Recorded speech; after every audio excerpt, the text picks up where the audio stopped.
Oke, malam-malam nih buat video. Oke, sebelum itu, assalamualaikum warahmatullahi wabarakatuh.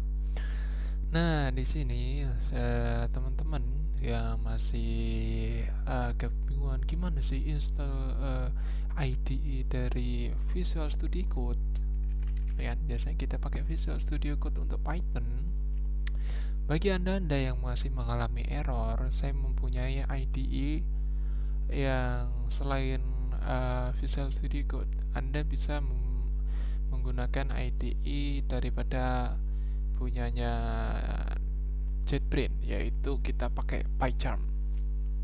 Nah, sebelum itu saya sarankan Anda untuk melihat video saya terlebih dahulu sebelumnya yang saya share di grup Anda yang hari apa ya, Jumat ya kalau salah ya. Itu tentang bagaimana yang ini bagaimana kalian men-setting path lah istilahnya di environment variable sini, di this PC ini, terus di advanced system dan lain sebagainya. Bagaimana misal pathnya Python, habis itu bagaimana install dari pipnya, terus bagaimana install dari Pythonnya juga, terus kanrennya juga, dan satu lagi yaitu numpy-nya juga. Jadi usahakan telah terinstall semua. Nah, kalau udah diinstal kan gini nih, kalau aku coding ya, kalau kita udah install Python, kalau kita coding di command prompt version gitu kan, aduh, itu udah ada. Oke, ini Pythonku ya. Contoh kalau kita pakai pip, apakah pip kita telah terinstall? Kalian bisa code kayak ini. Nah, di sini udah keinstall ya, berarti Python oke, pip oke. Setelah kalian pasang Python dan pipnya, jangan lupa pathnya tadi udah sejalan ya. Jangan lupa untuk menginstal juga packages yang diperlukan. Oh ya, sebelum itu di padnya juga saya tadi baru menemukan suatu masalah, tapi telah problem tapi udah solving. Itu kalau nggak salah ada praktikan. Jadi gini, ada penambahan sedikit di pad. Kalau kemarin aku sarankan di sini ya, user variable for access ya, atau for user kalian. Ini kan di sini ada padku kan ini Python 2 nih, Python 38 sama scriptnya kan. Nah, usahain juga kalian nambahnya di bawahnya juga ditambah. Jadi di sini ada pad, di sini juga ada pad. Di mana ya? P kita cari P. Nah ini. Nah, di sini juga kalian tambahkan Pythonnya juga. Di sini nggak aku tambahin ya, tapi aku bisa gitu. Tapi ada suatu kejadian, praktikan tuh hanya nambahin di sini, tapi ketika ditambahin di bawahnya sistem variable jalan ya, nggak tahu kenapa, aku juga nggak tahu kan. Kalau nambahnya biasa, kalau tiba tambah new terus URL-nya apa atau alamatnya apa istilahnya gitu. Oke, jadi tinggal copy aja alamat 2 ini, terus tambahin satu-satu di pad ini. Oke, tadi tinggal new aja, masa nggak bisa? Oke, aman lah. Setelah kalian nambah pad itu di kedua di variable tersebut, kalian juga install kanren dan numpy-nya. Pip install kanren dan satu lagi yaitu numpy. Saya sudah install tersebut. Bagaimana ngeceknya? Kalau packages kalian telah terinstall, kalian bisa mengecek dengan cara pip list. Ini adalah komennya. Nah, di sini packages kalian yang telah terinstall di pip kalian bisa dilihat. Kalau tadi aku suruh install numpy, di sini setelah terinstall numpy versi 1.18.5. Saya itu ada numpy, ada kanren ya. Aku lihat dulu kanren tuh abjad keberapa ini. Kanren udah install juga di versionnya 0.203 2.2.3 misalnya itu. Jadi udah install semua ya ke packagesnya. Nah, setelah itu kita beralih ke ini, yaitu IDE yang khusus untuk menjalankan Python. Ya, ini untuk kalian belajar. Nah, sebelum kalian menginstal daripada PyCharm yang pemiliknya JetBrains, ini terkenal kan. Sebelum itu kan udah belajar Java belum ya? Java udah kan? Java biasanya kita pakai Java sini apa ya? IntelliJ IDE ya. Kalau di sini kita pakai PyCharm untuk Python ya. Kan bisa cari PyCharm gitu aja. Nah, karena JetBrains ini sistem operasinya tuh berjalan di bawah Java, maka kalian harus install juga Java-nya. Caranya gimana? Kalian tinggal di sini search aja Java gitu. Nah, jangan yang ini ya. Kalau ini kan java.com. Kalian cari yang Oracle-nya. Ini www.oracle.com. Oke, cari aja www.oracle.com. Nah, setelah itu kalian bisa download di Java SE. Oke, Java SE. Nah, Java SE kalian cari yang JDK 8 atau Java SE 8, istilahnya kayak gitu. Java Development Kit yang ke-8. Sesarin yang ke-8 ya, ke-8 aja, nggak usah ini. Kadang ada apa ya, ada yang nggak support lah istilahnya. Sama kayak Android, aku kemarin install yang versi 15 tuh ada yang nggak support di sini. Terus aku turunin Java Development Kit-nya ke 8. Kalian bisa download aja di sini. Klik ya kan. Nah, di sini ada berbagai macam tergantung operasi sistem dari laptop atau komputer kalian. Nah, kalian download yang ini aja, Java yang di atas, yaitu yang under license. Kalian download yang Windows yang sesuai operasi sistem kalian lah istilahnya. Kalau 64 bit download yang kali 64 ya. Kalau 32 bit download yang ini. Nah, di sini ada keterangan berapa size-nya. Jangan di-download. Kalau 64 bit download, oke, download aja. Setelah itu install ya kan. SE-nya diinstal. Setelah diinstal, kalian download juga PyCharm-nya. Jadi install dulu Java Development Kit-nya dulu. Download PyCharm-nya. Ini pencet download. Nah, kalian pilih yang community. Kenapa community? Karena ini. Nah, nih. Aku zoom ini biar kalian tahu. Nih, bagi anak-anak yang suka crack ini, katakanlah ini free. Kalau free trial ini paling cuma sebulan, Bang. Oke, kita gunakan yang community. Setelah kalian download yang PyCharm community, install seperti biasanya. Oke, ini saya close dulu. Nah, setelah kalian install tadi Java Development Kit-nya udah diinstal, ini udah diinstal kan, yang misalnya Windows kalian 4, install seperti biasa lah.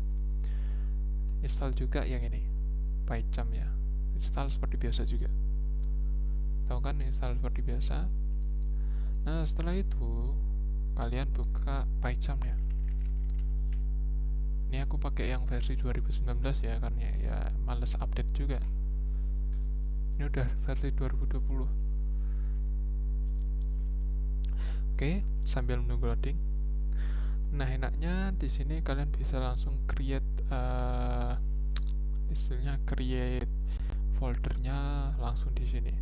Jadi contoh aku ingin meletakkannya di dokumen ya. Habis itu cari folder KCP. Ini folderku sendiri ya. Terus di sini aku buat folder namanya PyCharm. Gitu. Oke. Kalian kembali ke sini. Ini kalau projectnya udah ada ya. Kalau belum, kalian bisa new project. Nanti ada kok, create new project. Oke, di sini. Nah, di sini kalian sesuaiin alamat sesuai dengan keinginan kalian. Kalau di sini aku inginnya di sini. Oke, di copy aja alamatnya, paste di sini. Aman kan? Oke. Setelah itu kalian pilih interpreter ya. Nah, ini ada dua nih. Ini kalau punya aku ya. Kalian gunain yang existing interpreter aja. Ini gunanya yang atas ini adalah virtual environment. Nanti ada beberapa, jadi kayak yang aku bilang sebelumnya, bahwa kalau pengerjaan dalam tim itu bisa terjadi miss ya antara version 1 dengan version 2. Misalnya aku pakai version 2 untuk pip-nya, terus yang sebelah version 3 ataupun packages lainnya. Maka kita gunakan salah satunya environment untuk menyamakan semua packages dan plugin-pluginnya, kayak gitulah istilahnya. Nah, tapi kita nggak butuh itu karena terlalu jauh untuk mempelajari hal tersebut. Kita gunakan existing interpreter. Nah, di sini adalah Python kalian. Oke. Nah kalau di sini nggak muncul, misalnya punya aku Python 38 ya kok nggak muncul ya kan, kalian bisa search aja di sini. Nah habis itu di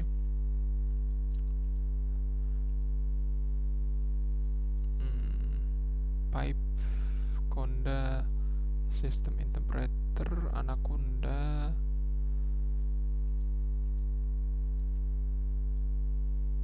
Nah bisa di search di sini, nanti aja aku ajarin. Biasanya udah langsung sih. Ini ada virtual punya aku, terus ini Conda system interpreter. Kok sama dengan yang ini ya, kok Conda semua ini kayaknya.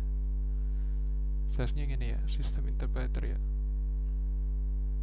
Sebentar, tak lihat dulu. Pipe Conda virtual. Oke, berarti di sini seharusnya sistem ya. Kalian bisa namain di system interpreter. Nah, di sini kan loading nih nggak ada nih. Kalian bisa carinya sesuai dengan yang gua ajarin kemarin. Bagaimana mencari file dari Python. Kita cari sendiri di sini, misal user Asus app data mana? Ini kayaknya ke hidden ya. Ya ini kayaknya ke hidden, app datanya nggak ada nih kayaknya. Oke, kita lihat di sini aja daripada bingung, biar lebih cepat.